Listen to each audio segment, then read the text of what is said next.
বিসমিল্লাহির রহমানির রহিম। পরম করুণাময় মহান আল্লাহ তাআলার অশেষ রহমতে আজকে আমি আনন্দ ঘনভরা মন নিয়ে আসছিলাম রাজশাহী বিভাগীয় শহরে। রাজশাহী বিভাগীয় শহরে আসার পরে আমি আনন্দ ঘনভরা মন নিয়ে আসলাম আমাদের এই রাজশাহী বিভাগীয় নগর ভবনে। আপনারা দেখতে পাচ্ছেন নগর ভবন। এই নগর ভবনে আসছিলাম। এই নগর ভবনের আওতাধীনস্থ প্রায় 30টা ওয়ার্ড রয়েছে। এখানে 30টা কাউন্সিলর এবং 10 জন মহিলা সংরক্ষিত আসন এবং একজন মেয়র নগর পিতা বলে যেটা পরিচিত, এটা নিয়ে এই নগর ভবন গঠিত। এই নগর ভবন আজকে আপনারা দেখেন যে রাজশাহী যে শহর অঞ্চল। আসসালামু আলাইকুম।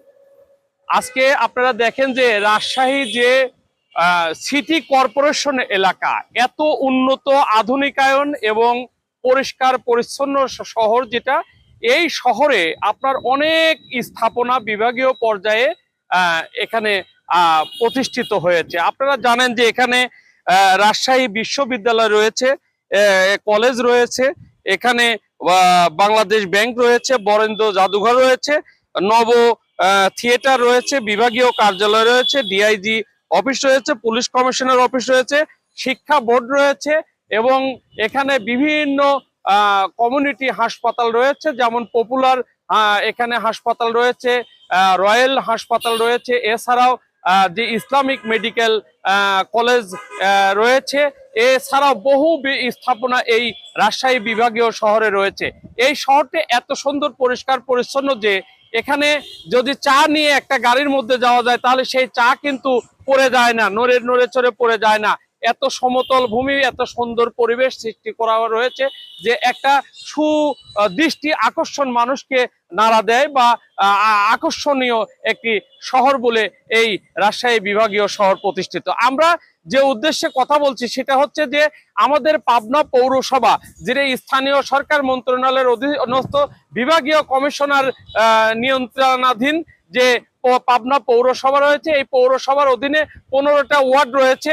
এই 15টা ওয়ার্ডের মধ্যে আজকে যে রাস্তার বেহাল দশা, বিভিন্ন রাস্তাঘাটের বেহাল দশা বা ড্রেনেজ ব্যবস্থা, নোংরা আবর্জনা এবং বিভিন্ন রকম এই যে আজকে লাইটিং ব্যবস্থা অনেক ধসে পড়েছে। এর কারণটা হচ্ছে 5ই আগস্টের পরে যখন এই দেশ একটি স্বাধীনতা অর্জন করেছে, বৈষম্য বিরোধী আন্দোলন থেকে ছাত্র জনতা যে স্বাধীনতা সংগ্রামের মাধ্যমে আন্দোলন করে আজকে স্বাধীনতা করেছে, সেখান থেকে অনেকটা কিছুটা কার্যক্রমে দুর্বলতা এলেও পরবর্তীতে মনে হয় এটা একটু সংশোধিত হয়েছে। এখন জেলা প্রশাসকের নিয়ন্ত্রণেই এই সকল প্রতিষ্ঠানগুলো চলে থাকে।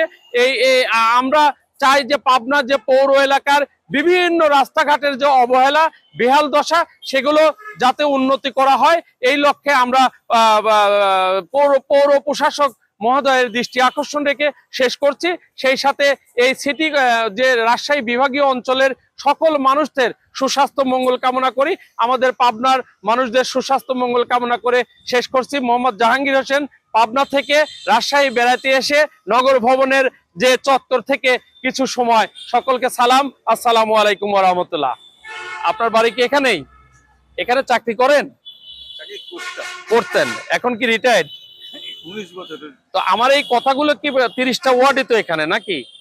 আচ্ছা, তো এখন কি বিভাগীয় কমিশনার আন্ডারে চলছে মনে হয়? আর এখনকার কথা আর বলেন না। ঠিক আছে, ধন্যবাদ।